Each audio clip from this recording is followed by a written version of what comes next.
एक जगह पे भी 172 लोग जो है ना वो इकट्ठे शो करके कैमरे के सामने दिखा देते। वो आप दोहरा दीजिए, अगर आप अपने रिकॉर्ड से निकाल लेंगे तो वो फौरन चल जाएंगे। मेरी जबान में से कहूंगा तो कहेंगे कि मैं बदतमीजी कर रहा हूँ। हिस्ट्री बन जाती, लेकिन अगर बाबर आजम आउट ना होते। सब्सक्राइब करें और बेल दबाएं ताकि कोई खबर रह न जाए।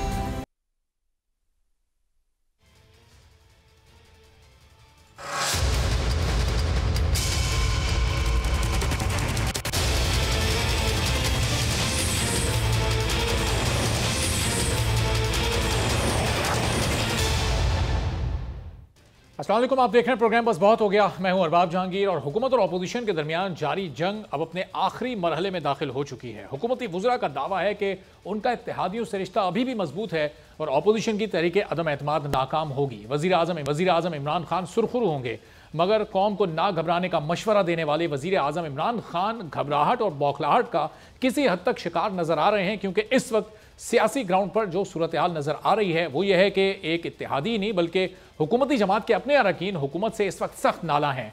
जहांगीर तरीन ग्रुप में अलीम खान की एंट्री ने इस धड़े को भी पहले से ज्यादा तवाना कर दिया है। और रही बात इत्तेहादियों की, तो अपोजिशन से होने वाली मुलाकातों का तसलसल इस बात की वाज़ेह दलील है कि इत्तेहादी हुकूमत से इस वक्त नाराज हैं और अपोजिशन से बेहतरीन पेशकश के मुतमन्नी हैं।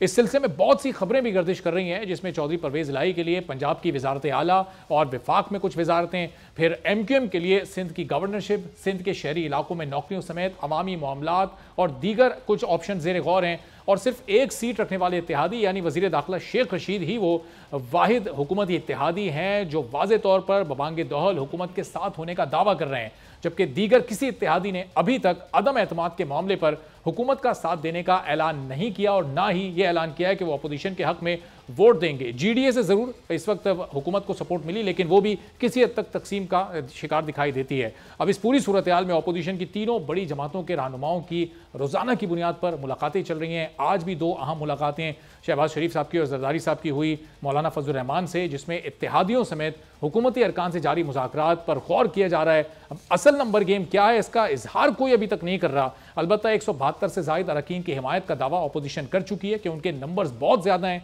आज अपोजिशन लीडर और मुस्लिम लीग नून के सदर मियां शहबाज शरीफ ने अपनी राय एक ही आगे का लाहे अमल भी उन्होंने बताया। क्या कहा उन्होंने, जरा ये सुनिए, फिर गुफ्तगू का आगाज करते हैं। शहबाज शरीफ ने पाकिस्तान तहरीक इंसाफ को माइनस करके कौमी हुकूमत बनाने की तजवीज़ दी और उनकी इस तजवीज़ पर काफ लीग के सीनियर रहनुमा चौधरी परवेज़ इलाही साहब ने, जो हुकूमत के अभी तक इत्तेहादी भी हैं, किस तरह से उनको जवाब दिया, जरा ये भी मुलाहिजा कीजिए। तो नून लीग की ख्वाहिश थी, उनकी ये स्ट्रेटजी रही है कि कौमी हुकूमत बनाई जाए। चौधरी परवेज़ इलाही ने यह जवाब दिया। इस वक्त नून लीग को चौधरी मंजूर साहब पाकिस्तान पीपल्स पार्टी के सीनियर रहनुमा हमारे साथ मौजूद हैं। जरा उनसे जानते हैं कि क्या पीपल्स पार्टी भी इस तजवीज़ पर गौर कर सकती है या फिर ये शहबाज शरीफ साहब की सिर्फ ज़ाती राय है और अपोजिशन मजमूई तौर पर इस पर गौर नहीं कर रही है। चौधरी साहब बहुत शुक्रिया सर प्रोग्राम के लिए, आपने वक्त निकाला। सबसे पहले शहबाज शरीफ साहब ने आज जो तजवीज़ पेश की कौमी हुकूमत बनाने की और माइनस PTI, तो क्या अपोजिशन की जो मीटिंग्स हो रही है चौधरी साहब उसमें इस पर बात हो रही है? ये शहबाज साहब की सिर्फ इसको आप एक इनफरादी तजवीज़ कहेंगे, ये उनकी ज़ाती राय? देखिए, पाकिस्तान पीपल्स पार्टी का इस वक्त जो भरपूर तवज्जो है वो सिर्फ अपने एतमाद पे है कि हमने उसको किस तरह से कामयाब बनाना है और उसके बाद जो एक इंटरम सेटअप है उसको, इंटरम गवर्नमेंट तो नहीं है लेकिन एक सेटअप जो उसके बाद आएगा उसको कैसे कामयाब बनाना है। उनकी अपनी राय है, उन्होंने कहा भी कि ये मेरी राय है और अभी तो शायद उनकी पार्टी भी पता नहीं इस पे, लेकिन वो अगले 5 साल की बात कर रहे हैं। लेकिन हमारा फोकस अभी इस सूरत हाल में अदम एतमाद पर है। सही। तो चौधरी साहब फिर ये भी है कि ये असेंबली अपनी टर्म पूरी करेगी अगर अदम एतमाद आपकी कामयाब हो गई, या फिर फौरी तौर पर एक नया सेटअप लेकर आना है, नए इलेक्शंस में जाने? चूंकि नून लीग को इलेक्शन की बहुत जल्दी है और दीगर तकरीबन तमाम ही जमातें ये चाहती हैं कि ये टर्म पूरी हो और उसके बाद फिर इलेक्शन में जाया जाए। नहीं, देखिए, ये दोनों चीजें जो बिलावल भुट्टो साहब ने भी वाज़ेह कर दिया था कि हम चाहते हैं कि एक ऐसी गवर्नमेंट बने जो जल्द इलेक्शन करवाए और फिर election fair and free election उसके लिए रिफॉर्म करें और इलेक्शन हो, इलेक्शन के बाद जो भी सूरत हाल होगी फिर उसको देखें। सही। और फिर ये 28 मार्च को ये जो 10 लाख का एक समंदर पार करके जाना है लोगों का और फिर उसी में से वोट देकर वापस आना है चौधरी साहब, तो ये इसके लिए अपोजिशन के तमाम अरकान जो इत्तेहादी आपको यकीन दिला चुके हैं वो पीटीआई के अपने नाराज अरकान जो आपको अपनी हिमायत का यकीन दिला चुके हैं, ये तमाम लोग ऑन बोर्ड हैं, तैयार हैं इतने बड़े चैलेंज के लिए? देखिए ना, वो तो धमकियों पे उतरे हुए हैं ना। अब पहले वो कहते थे कि ये लाते क्यों नहीं, आ गई है, तो अब कह रहे हैं कि ये वापस लें, फिर कहते हैं कि हम गुजरने नहीं देंगे। ये कौन होते हैं रोकने वाले? वो तो अभी इन्होंने 27 का ऐलान किया ना कि 27 में उनको हम करेंगे, तो उससे पहले तो पिछले दिसंबर का पीडीएम ने किया हुआ था, अपना लॉन्ग मार्च का ऐलान किया हुआ था, तो वो भी आ रहे हैं। तो अब देखते हैं फिर कौन रोकता है किसी को और कौन नहीं रोकता। तो चॉइस ऑफ पीडीएम का तो लॉन्ग मार्च था ना, वो तो 25 तारीख को आएंगे, 1-2-3 घंटे तमाम जो उनके रहनुमा है, ऑपोजिशन के मरकजी रहनुमा, वो खिताब करेंगे, उसके बाद वो मजमा डिस्पर्स हो जाएगा, वापस चले जाएंगे। वहां कयाम का तो इरादा नहीं है ना? किसने कहा आपको ये ऐसा होगा? तो बैठ जाना है आप लोगों ने। मौलाना साहब लोग पहुंचेंगे तो फिर नहीं, हम तो अभी हमें दावत मिली है आज, जिस दावत को कबूल किया है। अच्छा, तो वो फैसला हमारा तो नहीं होना, पीडीएम की क़यादत ने फैसला करना है कि वो 1 दिन के लिए आते हैं, 10 दिन के लिए आते हैं, 20 दिन के लिए आते हैं, वो तो उन्होंने फैसला करना। वो पहले भी यहाँ पे रह के गए मौलाना साहब। तो चॉइस ऑफ पीपल्स पार्टी भी पीडीएम में दोबारा क्या शामिल हो चुकी है? अभी तक इसका बाकायदा ऐलान तो नहीं हुआ, लेकिन कल स्टीयरिंग कमेटी का जो इजलास हुआ उसमें आप लोगों की भी नुमाइंदगी मौजूद थी वहां पर?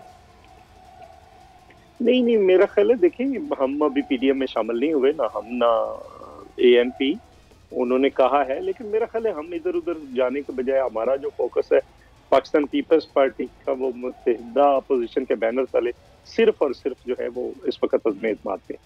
अच्छा, और इसके लिए ज़ाहिर इत्तेहादियों से भी आप लोग रोजाना की बुनियाद पर ही मुलाकातें हो रही हैं। एमक्यूएम चूंकि सबसे बड़ी हुकूमत की इत्तेहादी है, एमक्यूएम के साथ अपोजिशन का मामला कहाँ पर रुका हुआ है? कहीं आकर मुज़ाकरात क्या फंस गए हैं? कोई ऐसी एमक्यूएम डिमांड करी जो आप लोग पूरी नहीं कर पा रहे, गारंटी नहीं कर पा रहे?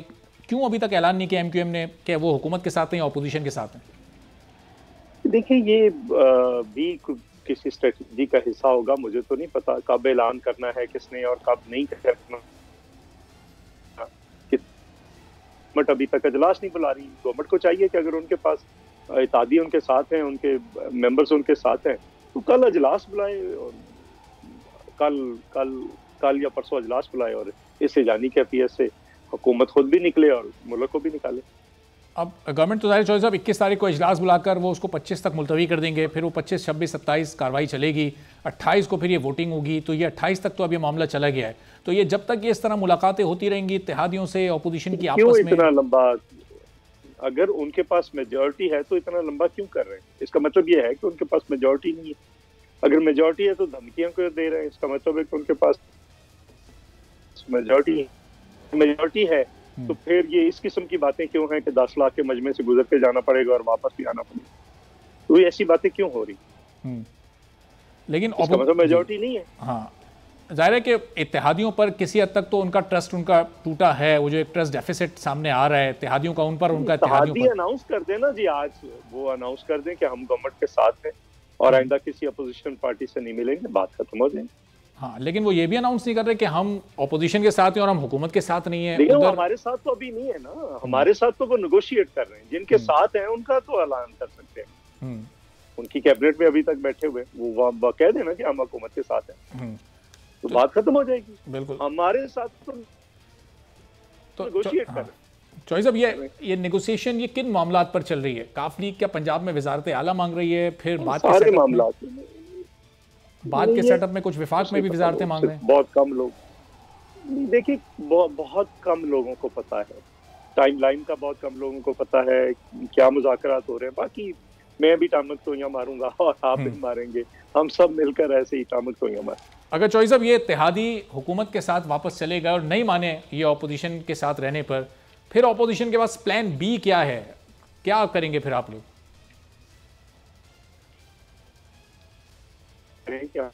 बस शादियों के अलावा भी पूरे क्या का चॉइस अब इंटरनेट कनेक्शन की वजह से आपकी आवाज कट गई जरा। वो कह रहे हैं कि जो हमारी लीडरशिप है उन्होंने कहा है, मियां शहबाज शरीफ ने, बाकी लोगों ने भी कहा है कि हमारे पास शादियों के अलावा भी नंबर पूरे। और वो तो कल परवेज लाई साहब ने कहा ना, जब मेयर बुखारी ने पूछा कि कितनी तादाद है, उसने कहा ये 200 से ऊपर जा रहे। लोग ताश की तरह ये पार्टी भी कर रही है। में ग्रुपिंग है, 4 ग्रुप 5 ग्रुप केपीके में है, कहाँ पे नहीं है? सिंध में क्या हालत थी? तो वो शाह महमूद कुरैशी को अलीम आदल शेख वगैरह छोड़ के रास्ते में वापस कराची चले गए थे। तो कोई इनका पुरसाने हाल नहीं है, ना पार्टी है ना जैमिंग है, इधर उधर से पकड़ के बंदे इकट्ठे किए हुए थे। अब ये कहते हैं कि जी वो लगेगा वो इमरान खान की टिकट पे जीत कर आए, आजाद जीत कर आए, वो तो इमरान खान के बंदों पर आकर आए, तो उन पे क्या है, कौन सी चीज लागू, कोई लागू। ठीक है, चलें, बहुत बहुत शुक्रिया। चौधरी मंजूर साहब पाकिस्तान पीपल्स पार्टी के सीनियर रहनुमा हमारे साथ मौजूद थे। हुकूमत के नंबर्स पूरे हैं, इतने ही पूरे एतमाद हैं तो कल ही इजलास बुलाएं, अपनी स्ट्रेंथ शो करें, अपने नंबर शो करें और अपोजिशन खुद ही एक्सपोज हो जाएगी। हुकूमत के पास तो बड़ा अच्छा मौका है, हुकूमत ऐसा क्यों नहीं कर रही। फिरदौस शमीम नकवी साहब पाकिस्तान तहरीक इंसाफ से और JUI से कामरान मुर्तज़ा साहब हमारे साथ मौजूद हैं। फिरदौस साहब, ये तो बड़ा सादा सा है, ज़ाहिर है इसका हल है कि अगर एज़ अर्ली एज़ पॉसिबल ये इजलास बुलाया जाता, ये करीब तरीन तारीख में बुलाया जाता और अपोजिशन अपने नंबर्स नहीं पूरे कर पाती, एक्सपोज हो जाती अपोजिशन, आपके इत्तेहादी भी बकौल आपके साथ खड़े हैं आपकी हुकूमत के, तो वो भी सब सामने आ जाता। इतना ताखीर क्यों कर रही है हुकूमत इस पूरे सूरत हाल में? बस ये है कि नंबर्स को दिखा दें अपोजिशन में। जब हमने वोट ऑफ कॉन्फिडेंस लेना था तो हमने तो 2 दिन में नंबर जमा करके दिखा दिए थे। जब हम एक इलेक्शन हारे असेंबली में तो उसके फौरन बाद वोट ऑफ कॉन्फिडेंस ले लिया था खान साहब ने, और जो ओरिजिनल वोट ऑफ कॉन्फिडेंस लिया था उससे ज्यादा वोट लिए थे। अच्छा, अब ये जो तारीख का तयन करना है, ये बड़ी ऑब्वियस सी बात थी। आप सब तज्जिया निगार ने ये सब खुद पहुंच चुके थे इस नतीजे पे कि इस्लामिक कॉन्फ्रेंस की वजह से जो रेनोवेशन हो रही है, सब कुछ हो रहा है, ये इजलास होगा कॉन्फ्रेंस के बाद। तो कॉन्फ्रेंस से पहले इजलास को 21 तारीख को बुलाया जाए या 23 तारीख को 24 को बुलाया जाए, ये है। और पहले दिन नहीं होगा क्योंकि एक सिटिंग MNA का इंतकाल हो चुका है, और उसके बाद 7 दिन डिबेट के लिए, 4 दिन से लेकर 7वें दिन के दरमियान वोट होना है। अब कौन सा एग्जैक्ट डेट का चुना जाएगा वो स्पीकर साहब को अनाउंस करना है। तो ये सूरत हाल तो मेरे ख्याल से आइन गवर्न करता है, इसमें किसी पार्टी का तो कोई से नहीं है। सर, तो फिरदौस साहब, जाहिर है ये तहरीक जमा हुए तो तकरीबन 6-7 रोज गुजर गए। 9 तारीख को उन्होंने तहरीक जमा कराई थी, उसके बाद अच्छा खासा वक्त था स्पीकर साहब के पास। 14 दिन में जो है वो बुलाना होता है इजलास। तो हुकूमत तो आखिरी दिन पर ही, स्पीकर साहब आखिरी दिन पर ही क्यों जोर दे रहे हैं, वो 14 दिन पूरे क्यों करना चाह रहे हैं? आपको अभी बताया कि उससे पहले रेनोवेशंस चल रही थी इस हॉल में, और इस्लामिक कॉन्फ्रेंस हो रही है जिसमें पाकिस्तान के लिए बड़ी एजाज की बात है कि 48 फॉरेन मिनिस्टर आ रहे। फिजिकली हॉल जो असेंबली का है वो यूजेबल नहीं है, लेकिन वो तो अल्टरनेट ऑप्शंस पे भी गौर हो रहा था। वो कन्वेंशन सेंटर में भी जा सकता था, कोई और प्राइवेट होटल भी बुक करवाया जा सकता था। अरेंजमेंट्स माइक्स नहीं है कन्वेंशन सेंटर में हर सीट के ऊपर, उसकी अपनी लिमिटेशंस हैं। आपको भी पता है, मुझे भी पता है, ये सिर्फ कंफ्यूजन फैलाने के लिए इस किस्म की बातें की जा रही हैं। It's not that easy to arrange things. सही। तो कामरान मुर्तज़ा साहब, ये आज मौलाना साहब मिले, जरदारी साहब से भी, शहबाज शरीफ साहब से भी, अब कौन सी स्ट्रेटजी तय हो रही है? कौन कौन से इत्तेहादी अब तक आपको यकीन दिला चुके हैं कि वो आपके साथ हैं? कितने नाराज अरकान आपके साथ हैं? आज का दिन खत्म होने तक कितनी स्ट्रेंथ है आपकी, कितने नंबर्स हैं आपके पास?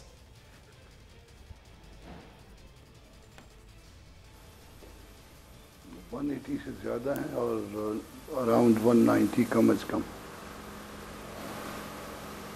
अच्छा, तो इसका मतलब कि कम से कम 2 बड़े इत्तेहादी आपके साथ हैं और 10 के करीब नाराज MNAs भी आपके साथ हैं पाकिस्तान तहरीक इंसाफ के।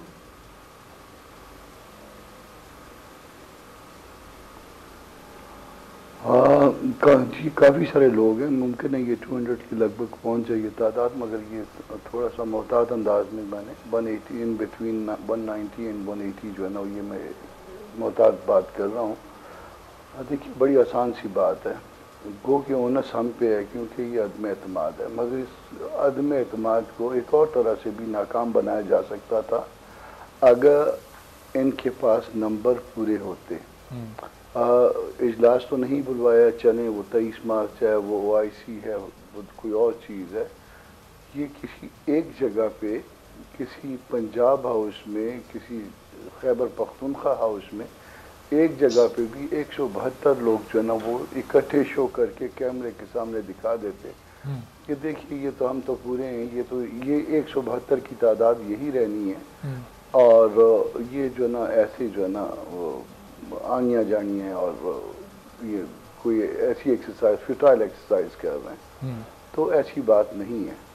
बात यह है कि इस वक्त इनके पास मेजॉरिटी नहीं है। होता ये है जब भले माशरों में कि अगर ऐसी सूरत हाल पैदा हो जाए और सिटिंग प्राइम मिनिस्टर को पता चल जाए कि ऐसी सूरत हाल है, वो रिज़ाइन कर जाते हैं और उस अदम एतमाद की तहरीक को इस तरह से नाकाम बना लेते हैं। मगर नहीं, उन्होंने अगर मुकाबला करना है तो इजलास बुलवा लीजिए, अगर आप पहले बुलवाएंगे तो लेकिन कामरान साहब वो कैसे क्यों रिजाइन कर जाएं? अभी तक किसी एक इत्तेहादी ने भी एलानिया तौर पर आपका साथ देने का तो नहीं ऐलान किया। आप जरूर ये नंबर्स 190 या 200 के करीब आप बता रहे हैं, आप पूरा एतमाद भी हैं, आपको अंदरूनी खाना यकीन दहानियाँ भी कराई गई होंगी, लेकिन ऐलान तो कोई नहीं कर रहा ना, अपनी पोजीशन तो कोई भी वाज़ेह नहीं कर रहा, ना MQM ने की, ना काफ लीग ने की, ना किसी और अहम इत्तेहादी ने की।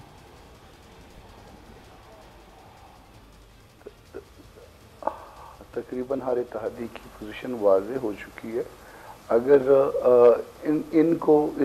इसको अगर इन्होंने नाकाम बनाना था तो इनके लिए एक बहुत अच्छा सा ऑप्शन ये है कि उनको किसी रात खाने पे बुलवा के इकट्ठा दिखा दें 172 लोगों को, या लंच पे बुलवा के ये बता दें कि देखिए जी इमरान साहब उसमें ये उन्होंने लंच किया था या डिनर किया था और उसमें ये 172 चेहरे नज़र आ रहे हैं और ये सारे के सारे जो है ना ये फ़लाँ तारीख है, तो ये खुद ही इस गुब्बारे से हवा निकल जाती। हमको तो शायद लोग छुपाने पड़ेंगे ना कि क्योंकि हमको जो है ना ये आखिर जब ये तारीख अनाउंस हो जाएगी तो फिर बहुत सारी चीज़ें हमको एक्सपोज करनी होंगी कि उनके ऊपर प्रेशर ना आए। गवर्नमेंट इनके पास है, एजेंसियाँ इनके पास हैं, ताकत का पलड़ा इनके पास है, वसाइल इनके पास हैं।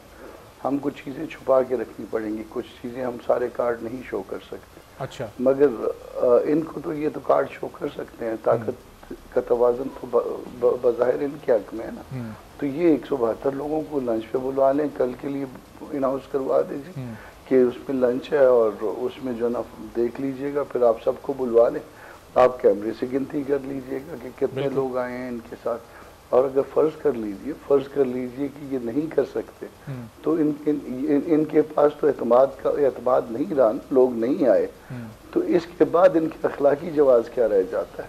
हम तो अपनी तारीख को साबित करेंगे ही करेंगे, मगर एक आदमी जिसके साथ मेजॉरिटी नहीं है और वो फिर भी इंसिस्ट करता है, जो खाने पे नहीं बुलवा सकता, जिसके लोग तो खाने पे ये समझे कि आप ये बड़े मैच से पहले ये नेट प्रैक्टिस करने का आप मशवरा दे रहे हैं, ये बड़ी मुनासिब आपकी तजवीज़ है। ज़रा इस तजवीज़ को फिरदौस शमीम नकवी साहब के सामने रखते हैं, चूंकि वो मुस्कुरा भी रहे। फिरदौस साहब, कितनी मुनासिब तजवीज़ और मशवरा आप समझें कामरान साहब का ये कि अपने 172 लोगों को आप बुलवा लें, खान साहब कहीं भी किसी लंच या डिनर पे, वहाँ उनकी गिनती भी हो जाएगी, अपोजिशन को भी एक मैसेज चला जाएगा और पूरे पाकिस्तान को भी मैसेज चला जाएगा कि खान साहब अभी भी मजबूत हैं। तमाम इत्तेहादी, तमाम नाराज़ रहनुमा मना लिया उन्होंने, लेकिन लंच पर या डिनर पर आ गए हो। बाब साहब, हम कितनी दफ़ा ये साबित करें? क्या माजी में इन्होंने कहा नहीं बजट पास नहीं होगा? क्या इन्होंने ये नहीं कहा कि बिल पास नहीं होंगे? कितनी दफा ये हमें ये चैलेंज कर चुके, चेयरमैन सेनेट को हटा देंगे, वोट ऑफ नो कॉन्फिडेंस। फिरदौस साहब, पहले तो सब जो होता था वो ये ज़बानी कलामी करते थे ना, अब इन्होंने एक आईनी ऑप्शन को चूज किया और वोट हुआ है, इन सब ओकेजन पे वोट हुआ है। ज़बानी कलामी क्या हुआ है? सीक्रेट बैलेट हुआ है। ये तो ओपन बैलेट है, शो ऑफ हैंड्स है। हमने तो सीक्रेट बैलेट पे इन्हें साबित किया हुआ है। ये मानते ही नहीं है कि मैं मानूं, मैं ना मानूं। इनको तो मौत आई हुई है कि करप्शन के केसेस सर पे खड़े हुए। बात तो सारी ये, तो इनकी तहरीक को नाकाम बनाने के लिए एक आखिरी बार और कर दें ये अमल। गालियां देते थे, जो एक दूसरे को गालियां देते थे, वो आज जो है बगल की हुए में। ये एक बैरूनी साजिश है मुल्क के खिलाफ, ये उसका एजेंडा का हिस्सा बने हुए। इनको ये तक नहीं हुआ कि आज के रोज मुबारकबाद देते कि इतनी अहम करारदाद यूनाइटेड नेशंस में पास हुई इस्लामोफोबिया के ऊपर, कि जबरदस्त काम हुआ। इनको तो अपनी नाक से आगे कुछ नजर नहीं आ रहा है इस वक्त। हमें कोई परेशानी नहीं है। देखिए, हम नजरियाती लोग हैं, ये भानुमती का कुनबा है। इनमें तो दाल जो है वो कहते हैं जूतों में बट्टे वाली है। हम हुकूमत में रहें या नहीं रहें, हम अपने नजरिए पे कायम हैं। हम जिस पैगाम और मिशन को लेकर चल रहे हैं उसको इंशाल्लाह अगले इलेक्शन के प्रोग्राम में भी रखें। लेकिन फिरदौस साहब चलें, इनकी कमियां खामियां आप जाहिर कर रहे हैं, इनको आप बुरा भला कह रहे हैं, बिल्कुल करें, आपका हक है, आप हुकूमत हैं, अपोजिशन है, लेकिन जो आपके अपने इत्तेहादी इनसे मिल रहे हैं, इनकी ऑफर्स ले रहे हैं, कबूल भी कर रहे हैं, इन्हें यकीन दहानियां भी करवा रहे हैं, उनके बारे में भी ज़रा कुछ फरमाइए। देखिए, मेरे लिहाज से फमीना मिर्जा साहिबा ने जो कहा उससे अच्छा जुमला नहीं हो सकता। मैंने कहा मैं आज के रोज तक कैबिनेट की वजीर हूं तो मैं किसी चीज को बुरा नहीं कह सकती, इसलिए मैं हर फैसले के शरीक हूं। और अगर मैं हुकूमत में आज हिस्सा हूं तो मैं कल भी हिस्सा हूं, इससे कि वरना मैं पहले रिजाइन करूं और उसके बाद में आके बात करूं। क्योंकि मैंने रिजाइन नहीं किया तो इसका मतलब ये है मैं इत्तेहाद में हूं, साथ दूंगी और हुकूमत का साथ दूंगी। सही। और यही हमारी पोजीशन है एमकेएम के लिहाज से भी। तो फिरदौस साहब, ये जाहिर है फमीना मिर्जा साहिबा ने तो कह दिया, लेकिन अमीनुल हक साहब, तारिक बशीर चीमा साहब, मोनिस सलाही साहब ये क्यों नहीं कह रहे? इस करते हैं एक छोटा सा ब्रेक लेते हैं। दोनों मेहमान हमारे साथ मौजूद हैं, साथ ही रहिएगा।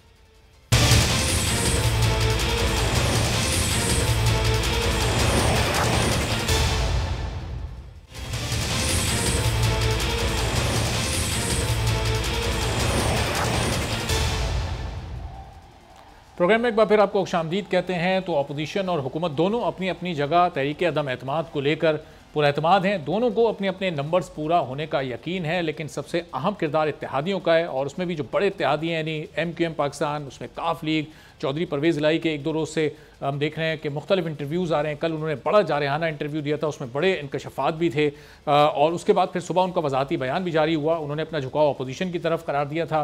फिर आज उन्होंने कुछ वजाहत भी की। प्राइम मिनिस्टर इमरान खान को उन्होंने ईमानदार कहा कि अभी तक वो हुकूमत के इत्तेहादी हैं। फिर वजारत आला से मुताल्लिक भी कुछ गुफ्तगू हुई उनसे, किस तरह से उन्होंने सवाल का जवाब दिया, ज़रा मुलाहिज़ा कीजिएगा। तो कामरान साहब, PTI तो तैयार नहीं है काफ लीग को वजारत आला देने की। क्या आप लोगों ने उनको यही ऑफ़र किया है और इसी ऑफ़र के बाद उनको मनाया है? अगला जो नया सेटअप, अगर आपकी तहरीक कामयाब होती है तो फिर परवेज़ इलाही साहब पंजाब के वज़ीर आला होंगे?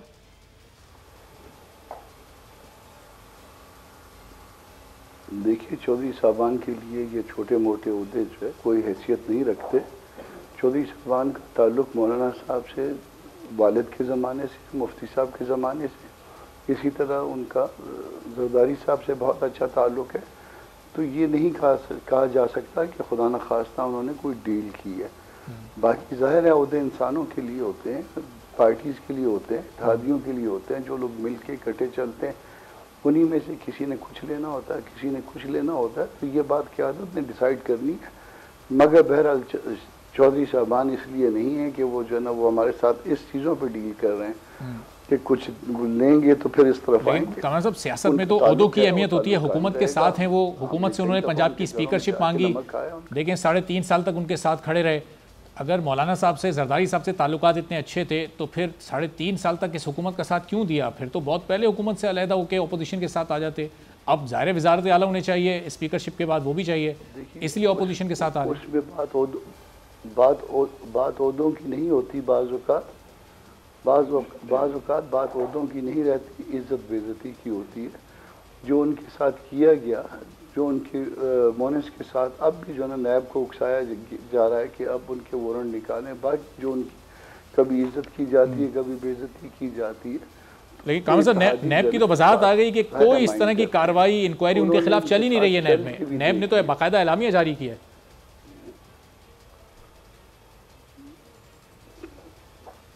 वो ख्वाजा के गवाह कौन होते हैं वो तो आपको भी पता है ना। वो तो फिर जब ये हालात होंगे तो फिर इस तरह होगी कि बात चौधरी से पूछे, उन तक बात पहुंच गई हुई है। इसी तरह जो है ना वो अपना तरीन साहब के हवाले से उनकी बच्चियों के खिलाफ भी जो है ना वो मुकदमे दर्ज करवा दिए गए। तो ये जो तरीका कार है ना, जो तरीका वारदात है, इसको लोग फिर दिल में लेके बैठते हैं। जिस वक्त फिर उनका बस चलता है उस तरीके के खिलाफ एहतजाज करते हैं। बाकी किसी को वज़ीर आला बना दो, वज़ीर आला अगर वज़ारत आला मिल भी गई तो उसने अल्टीमेटली कभी ना कभी ख़त्म होना होता है, कोई मरने तक तो नहीं रहती। तो ये कोई चीज़ें इतनी मैटर नहीं करती। चलें, एक जो आइडियल सिचुएशन बनेगी कामरान साहब, वो तो यही बनेगी कि काफ लीग पंजाब को लेकर बैठ जाएगी, करता है। वजारत आलाशिप उनको मिल जाएगी, मरकज़ में वज़ीर आज़म शहबाज शरीफ साहब होंगे, सिंध तो है ही पीपल्स पार्टी का, तो मौलाना साहब को क्या मिलेगा? पीडीएम के सरबरा वो हैं, इस तहरीक को वो हेड कर रहे हैं, मौलाना साहब को कौन सा और किधर ओहदा मिलेगा?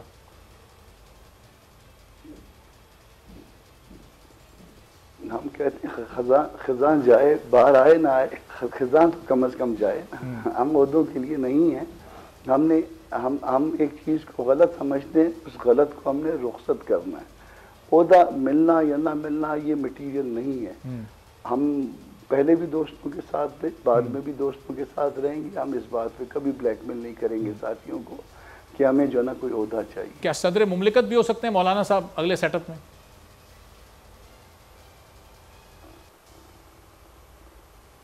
ये सारे ओहदे इंसानों के लिए हैं और पार्टीज के दरमियान आपस में बंटने हैं, मगर बाहमी रजामंदी से, हंसी खुशी के साथ।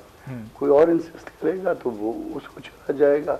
चाहते मौलाना साहब चाहते क्या, उनकी ख्वाहिश क्या है? क्योंकि कामरान साहब आप ज़ाहिर मौलाना साहब के बहुत करीब हैं, उन्हें किस ओहदे की ख्वाहिश है कि मैं यहाँ ये ओहदा ले लूँ तो मैं पाकिस्तान के लिए बड़ा बेहतर साबित हो सकता हूँ?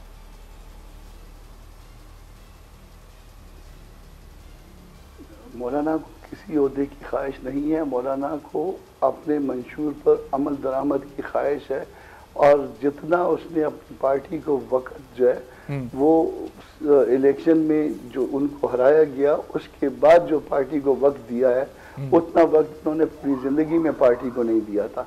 और इतना वक्त देने का नतीजा आप देखिए कि पार्टी जो है ना वो कहाँ से कहाँ पहुंची है। आपने अभी जो ना मौजूदा जो ना इलेक्शन देखा है, जहाँ जिन इजला में हम नहीं जीतते थे वहाँ तक में जो है ना पार्टी का ग्राफ कहाँ से कहाँ चला गया है। तो ये ऐसी वो गलती हुई है लोगों से बाज कि उस गलती का नतीजा जो है ना वो पार्टी के हक में अच्छा निकला है। सही। तो हम ओहदों के ख्वाहिशमंद नहीं है।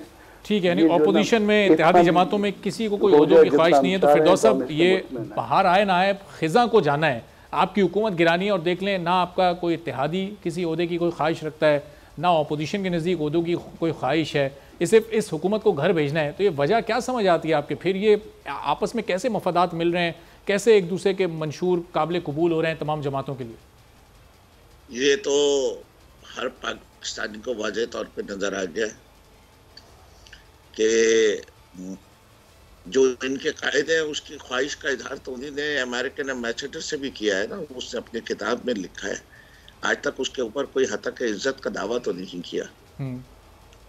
कहते वो शायद इस काबिल नहीं हो। इनकी पार्टी को जितना काबा ने वक्त दिया है उसके साथ जो इनके सबसे बड़े रफीक बलोचिस्तान में थे उन्होंने जो कुछ बयान किया है वो भी खाकान मुर्तज़ा साहब सुन चुके, मुझे दोहराने की ज़रूरत नहीं है यहाँ कि जितना उन्होंने शान में कसीदे पढ़े हैं वो आप दोहरा दीजिए। अगर आप अपने रिकॉर्ड से निकाल लेंगे तो वो फौरन चल जाएंगे। मेरी ज़बान में से कहूँगा तो कहेंगे कि मैं बदतमीजी कर रहा हूँ। जहाँ तक हमारा इसके बारे में तजिया है, ये तजिया तो हमारे कायद ने बहुत पहले दे दिया था कि जब भी ये ज़्यादा मुश्किल में आएंगे ये तीनों मिल जाएंगे और ये तीनों मिलकर लड़ेंगे। ये आज नहीं, आज से 4 साल 5 साल पहले का तजिया है। लेकिन फिरदौस साहब ने ये सिर्फ ये तीनों नहीं मिल रहे, इनसे आपके इत्तेहादी वो 2 इत्तेहादी मिल रहे हैं, यानी एमक्यूएम काफी जिनकी तारीफ है ये खान साहब के बयानात के हवाले से तीनों मिले हैं।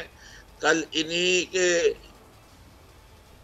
जावेद लतीफ साहब ने हॉर्स ट्रेडिंग का ये भी कहा कि हम उसमें इंडल्ज कर रहे हैं। ये सारे मीडिया पे चल चुका है। माजी में केपी के असेंबली में वीडियोस आ चुकी हैं। पिछले सेनेट के इलेक्शन में यूसुफ रज़ा जिलानी साहब के बेटे की वीडियोस एंड ऑडियोस आई हुई है। फिर खान साहब भी तो अपने लोगों को कह रहे हैं ना कि आप इनसे पैसे ले लें फिर आप यतीम खाने बना दें। जब कोई पैसे ले लेगा वो फिर कहाँ कोई यतीम खाना बनाएगा या कहाँ लंगर खाना खोलेगा? पैसे लेके तो फिर आ जाता है पैसा, फिर निकलता थोड़ी है। खान साहब को फिर इस तरह की गुफ्तगू करनी चाहिए कि आप ले लें पैसा इन लोगों से, हराम का पैसा है। बात सारी ये है कि अगर कौम को ये बताना हो कि हो क्या रहा है तो मेरे ख्याल से तो ये चीज़ जो है ये लानी थी सामने और अपने लोगों को ये कहना। इससे हमारे MNAs ने आके बताया है तो उनको ये रकूम दी गई है तो वो तो तंजन कह रहे थे। ऑफर की गई है, अभी तो दी नहीं गई होंगी, ऑफर की होगी जी। जिन्होंने आके हमें कहा है ऑब्वियसली अगले भी बेवकूफ तो नहीं है कि वो वोट डलने से पहले सारी रकम दे देंगे, कोई ना कोई थर्ड पार्टी रखेंगे, कुछ करेंगे। ये रकम दे के कहीं ना कहीं होता है, कहीं रकम दी भी जाती है। वो वीडियोस आई भी है ना केपी में, जहाँ रकम भी दी गई अब की बार फिरदौस साहब, ये आपके एमएनएस खान साहब को जाकर क्यों बता रहे हैं? आए, प्रेस कॉन्फ्रेंस करें, नाम बताएं, मकाम बताएं कि किसने ऑफर की, कितने की ऑफर की, कहां पर ऑफर की, सब सामने। इंतजार कीजिए 27 के जलसे का। 27 तारीख को सब स्टेज पर आकर अनाउंस करेंगे। वीडियोस भी शायद आ जाए।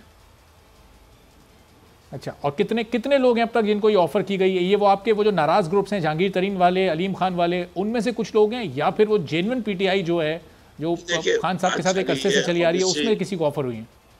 मेरे ख्याल से ये सब लोग जेन्युइन हैं। इससे जितना भी है ना, किसी ने खान साहब से इख्तिलाफ नहीं किया। इख्तिलाफ उनके हैं कि पंजाब के चीफ मिनिस्टर पे इख्तिलाफ हो सकते हैं। इमरान खान की क़यादत पे किसी को इख्तिलाफ नहीं है, ना अलीम खान को इख्तिलाफ है, ना जहांगीर तरीन साहब। खान साहब के फैसलों पर ही तो इख्तिलाफ है। उस्मान बुज़दार साहब को मुस्तकिल लगाए रखना खान साहब का ही तो फैसला है। देखिए, मैं जो बात कह रहा हूँ, ठीक है, फैसलों पे आप कह रहे हैं कि इमरान खान का फैसला है, और बिल्कुल है, उनके बगैर नहीं हो सकता। लेकिन इमरान खान की जात के ऊपर जब बात आती है या उनकी इज्जत पे बात आएगी, तो मैं समझता हूँ पूरी पार्टी अपने कायद के पीछे खड़ी। लेकिन अभी निसार खोड़ो साहब ने जिस तरह इलेक्शन जीता और आपके अपने 2-4 लोगों ने उनको वोट दिया, तो जाहिर है उन्हें खान साहब की क़यादत पर एतराज़ था, इख्तिलाफ था, जब ही उन्होंने निसार खोड़ो साहब को वोट दिया। जी देखिए, ये इतने बेशरम है कि 2 ने तो पिछली दफा वोट दिया था, रिजाइन नहीं किया, और अभी भी बैठे हुए हमारी बेंचेस के ऊपर है और वोट करते हैं सिंध गवर्नमेंट के साथ। और सिंध गवर्नमेंट का हालात ऐसे है स्पीकर के कि पिछले दौर में हफीजुद्दीन साहब ने छोड़ के हमें पीएसपी ज्वाइन की, हमने स्पीकर को 3 साल तक कोशिश करते रहे, उन्होंने ईसीपी को भेजा नहीं, और अभी भी यही होगा। जो लोग जीदार होते हैं वो कहते हैं आज हमें इख्तिलाफ हो गया, हम इस पार्टी के टिकट से लड़े थे, हमने वोट दे के ये साबित कर दिया कि हम एक दफा इख्तिलाफ किया, अब हम रिजाइन कर रहे हैं, दोबारा इलेक्शन लड़के आएंगे। तो बेजमीन लोगों की बातें मुझसे तो ना कीजिए, ये बेजमीन लोग। सही। तो कामरान साहब, ये ज़ाहिर इत्तेहादियों को तो आप लोग बड़े बड़े ओहदे और वजारतें ऑफ़र कर रहे हैं, जो पाकिस्तान तहरीक इंसाफ के अपने लोग जिनको आप जिनसे राब्ते कर रहे हैं, जो लोग आपके साथ राब्ते में अपनी हिमायत का यकीन भी दिला रहे हैं, वो नाराज़ हैं या नाराज़ नहीं हैं? उनको क्या वाकई ये 15-15, 20-20 करोड़ की ऑफर्स की जा रही हैं?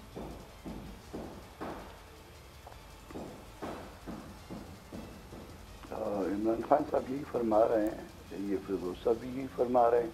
तो एक बड़ा आसान सा एक और मुफ्त मशवरा दे देता हूँ, ये 172 लोग तो किसी होटल में नहीं जमा कर सकते ना। हालांकि अगर ये जमा कर लेते तो बिल बेशक मुझे भिजवा देते, मैं इसके इनका बिल पे कर देता, उन्हीं पैसों में से कर लेंगे, डिनर का होता। हमने 179 की लिस्ट दी हुई है आपको, फर्ज कर दीजिए कि आप बता दीजिए कितने आपके पास है। हमने तो 179 की लिस्ट दी है जिन्होंने वोट ऑफ कॉन्फिडेंस दिया। मैं खान साहब को कल भिजवा दूंगा, आपको कल भिजवा दूंगा 179 जिन्होंने वोट ऑफ कॉन्फिडेंस दिया था। जी जी कामरान साहब, आपका दूसरा मशवरा। 179 में आप उनको इकट्ठा करके बता दीजिएगा। हाँ, इकट्ठा मैं क्यों करूं? आप आपने दावा किया है कि आपके पास लोग हैं, आप इकट्ठा करके बात ले गए। आप सारे वो आप छोड़े। फिरदौस साहब, जरा कामरान साहब अपना पॉइंट तो मुकम्मल कर ले, मशवरा एक और दे रहे हैं। सुनना चाहते हैं तो मैं बोलना बंद कर देता हूँ। जी जी कामरान साहब, जल्दी से मशवरा दे दें। सुनना भी नहीं चाहते, इतनी भी बर्दाश्त नहीं। तो हाँ, वो मशवरा ये है कि फर्ज कर लीजिए 10, 15, 20 जितने भी लोग जिनको हमने अलेजली ऑफर की है पैसों की, उनकी एफिडेविट जो है ना कि जी फलां साहब ने फलां जगह पे फलां के सामने इतने पैसों की ऑफर की है और वो फलां शख्स की तरफ से आया था। अगर वो मेंबर है, कोई ऑफिस कोई पब्लिक ऑफिस होल्डर है, तो उसके खिलाफ आ जाए। और सही, चलें ये दूसरा भी आपका बड़ा मुनासिब मशवरा आ गया। आप देखते हैं हुकूमत इस पर अमल करती है नहीं। कामरान मुर्तज़ा साहब, फिरदौस नकवी साहब, बहुत शुक्रिया दोनों मेहमानों का। सेगमेंट हो गया। एक ब्रेक के बाद जब वापस आएंगे तो पाकिस्तान और ऑस्ट्रेलिया की तारीखी सीरीज चल रही है। पिंडी के बाद कराची टेस्ट भी ड्रॉ हो गया, इस पर मजीद बात करेंगे एक ब्रेक के बाद।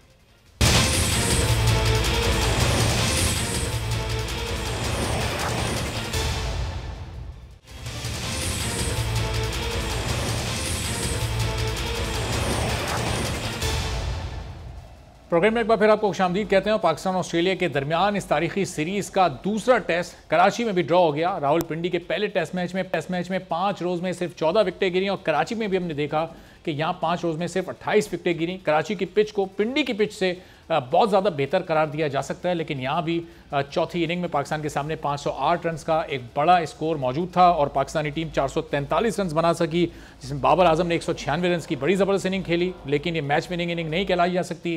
मोहम्मद रिजवान ने भी सेंचुरी स्कोर की, लेकिन वो भी मैच विनिंग सेंचुरी नहीं थी। अब्दुल माजिद भट्टी साहब सीनियर स्पोर्ट्स एनालिस्ट हमारे साथ मौजूद हैं, उनसे ज़रा इस पूरी सूरत आते हैं। तो भट्टी साहब, ये इसमें हम पाकिस्तान की इस मैच में तारीफ करें या जो पाकिस्तान ने पहली इनिंग में बैटिंग की तनकीद करें, क्या किया जाए? मैच तो ड्रॉ हो गया, ये पिच भी पिंडी की पिच से जरूर मुख्तलिफ थी, लेकिन रिजल्ट नहीं दे सकी। देखिए अहबाब, हम लोग बहुत सारी चीजों का पैमाना जो है वो जीत से तय करते हैं। मेरे ख्याल में पाकिस्तान टीम पहली इनिंग्स में बहुत बुरा खेली। ऑस्ट्रेलिया की पहली इनिंग्स में पाकिस्तान ने बॉलिंग बहुत बुरी की, लेकिन जिस तरह मैच के चौथे दिन पहले बाबर आजम और अब्दुल्ला शफीक ने मुश्किल सूरत हाल में सख्त प्रेशर में पारिबाग किया, फिर आज बाबर आजम जिस तरह अभी आप अपने अंतों में बता रहे थे, उन्होंने 196 रन बनाए। फिर जब बाबर आजम आउट हो गए उसके बाद मोहम्मद रिजवान ने सूरत हाल को संभाला। तो मेरे ख्याल में एक बहुत ही यादगार मैच था जो शौकीन क्रिकेट को देखने को मिला, और पाकिस्तान टीम ने जिस तरह इस मैच में कमबैक किया, पॉजिटिव तो है, लेकिन मेरे ख्याल में ऑस्ट्रेलिया की टीम इतनी मजबूत टीम है कि पाकिस्तान को अगर आखिरी टेस्ट जीतना है तो कोई आउट ऑफ द बॉक्स सोचना पड़ेगा, क्योंकि ऑस्ट्रेलिया की बॉलिंग भी बहुत मजबूत है, ऑस्ट्रेलिया की बैटिंग भी एक्स्ट्रा ऑर्डिनरी है। उसमें आप देखें कि 7वें नंबर तक उनके पास जो है वो 1 लाख बैटर्स है। तो मेरे ख्याल में ऑस्ट्रेलिया की टीम को अगर हम ऑन पेपर रेट करें तो पाकिस्तान टीम की परफॉर्मेंस बुरी नहीं है, लेकिन होम एडवांटेज की हम बात करते हैं। शायद हमारे पास बैटिंग में तो अच्छे प्लेयर्स हैं, लाइक बाबर आजम, अब्दुल्ला शफीक अच्छी परफॉर्मेंस दे रहे हैं, मोहम्मद रिजवान ने सेंचुरी बनाई, इमामुल हक ने पिछले मैच में दोनों इनिंग्स में सेंचुरियां बनाई, लेकिन बॉलिंग में मेरे ख्याल में हमारे पास वो वर्ल्ड क्लास बॉलर नहीं है, क्योंकि टेस्ट मैच जीतने के लिए आपको 20 विकेट लेना होती है। 20 विकेट लेने वाले इस टीम में मुझे तो बॉलर नजर नहीं आ रहे। शाहिद आफरीदी, फहीम अशरफ और हसन अली फास्ट बॉलर तो अच्छे हैं, लेकिन अगर हमने फास्ट विकेट बना टेस्ट मैच जीतने के लिए मुखालिफ टीम को 2 बार आउट करना होता है। अच्छा भट्टी साहब, ये 5 दिन ऑस्ट्रेलिया का एक अपर हैंड रहा है तो हमने देखा, लेकिन आखिरी जो 17 ओवर थे मैच के उसमें पाकिस्तान को 125-26 रन चाहिए थे। बाबर आजम और रिजवान दोनों विकेट पर उस वक्त तक मौजूद थे।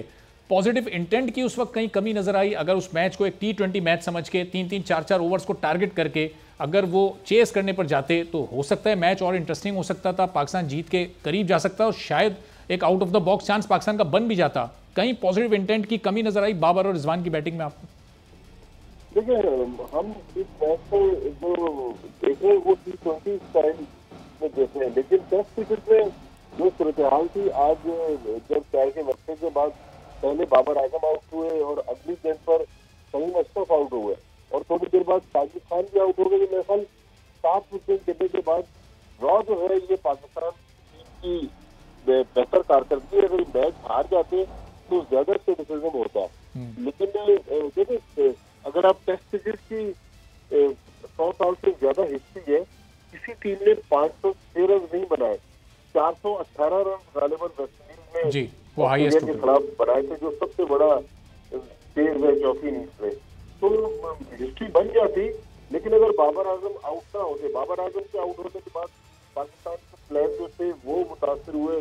पाकिस्तान ने वो जिस जीत का तसलसल अगर बरकरार रख सकते थे तो बाबर आजम बरकरार रख सकते थे, लेकिन मेरे ख्याल में वहाँ अगर जीत जाते की आप बात कर रहे हैं तो फिर शायद पाकिस्तान को मैच में शिकस्त होती। तो मेरे ख्याल में अब लोग इसलिए भी आज खुश है कि मैच ड्रॉ हो गया, लेकिन आप देखें कि ऐसे यादगार मैच कम होते हैं और पाकिस्तान टीम ने दुनिया की टॉप टीम के खिलाफ जिस तरह की परफॉर्मेंस दी है, ऑस्ट्रेलिया को भी अप्रिशिएट करना पड़ेगा कि वो पाकिस्तान में आके भट्टी साहब, जाहिर है कि क्रेडिट ऑस्ट्रेलिया को भी जाता है इस मैच को जानदार बनाने का, चूंकि उन्होंने अपनी दूसरी इनिंग वो जाहिर है 97 रन पर डिक्लेयर की, एक बोल्ड डिसीजन लिया, 172 ओवर्स उनके नज़दीक बहुत थे पाकिस्तान को आउट करने के लिए, वो नहीं कर सके, लेकिन वो उनका डिसीजन ही था जो मैच इस तरह, वरना मैच एक बड़ा स्मूथली ड्रॉ भी हो सकता था अगर वो अपनी दूसरी इनिंग को बैटिंग प्रैक्टिस के तौर पर ही यूज़ करते, जैसा पिंडी में हुआ था। जी सर, अरबाब आपकी आवाज़ प्लीज रिपीट करें। हाँ, मैं कह रहा हूँ कि 97 रन पर जब ऑस्ट्रेलिया ने अपनी दूसरी इनिंग डिक्लेयर कर दी थी तो जाहिर क्रेडिट उनको ही जाता है इस मैच को थोड़ा दिलचस्प और इंटरेस्टिंग बनाने का, वरना ये मैच भी पिंडी मैच के टेस्ट की तरह ड्रॉ हो जाता बिल्कुल। देखिए, नो डाउट ऑस्ट्रेलिया ने तो जो उनका एक मकाम और मर्तबा है उसके मुताबिक क्रिकेट खेली और 506 रन तकरीबन नामुमकिन टारगेट था। फिर आप देखें कि 31 रन पर पाकिस्तान के 2 विकेट गिर गए थे, वहां से मैच को ड्रॉ करना, पहले पाकिस्तान ने 200 रन की अब्दुल्ला शफीक और बाबर आजम की शराकत की, फिर बाबर आजम और मोहम्मद रिजवान के दरमियान एक पार्टनरशिप बनी। तो मेरे ख्याल में अगर ओवरऑल इस मैच को हम एनालाइज करें तो पाकिस्तान टीम की परफॉर्मेंस बुरी नहीं है। हम लोग जज करते हैं कि पाकिस्तान मैच जीत जाता, मैच जरूर जीत सकता था, लेकिन मैं दोबारा अपनी बात पहले वाली रिपीट करूंगा कि मेरे नहीं ख्याल कि इस टीम में इन पिचेस पर कोई हमारे पास ऐसे बॉलर हैं जो 20 विकेट ले और हम मुखालिफ टीम को दो बार आउट करके। चलें, बहुत बहुत शुक्रिया अब्दुल माजिद भट्टी साहब, सीनियर स्पोर्ट्स एनालिस्ट हमारे साथ मौजूद। अब लाहौर टेस्ट से ज़ाहिर है शायकीन क्रिकेट उम्मीदें लगाएंगे, चूंकि इब्तिदाई 2 टेस्ट मैच ड्रॉ होगा। अब देखना है कि लाहौर में किस टीम का पलड़ा भारी रहता है, कौन सी टीम सीरीज जीतने में कामयाब हो पाती है। आज के प्रोग्राम से इजाजत दीजिए, अल्लाह हाफिज़।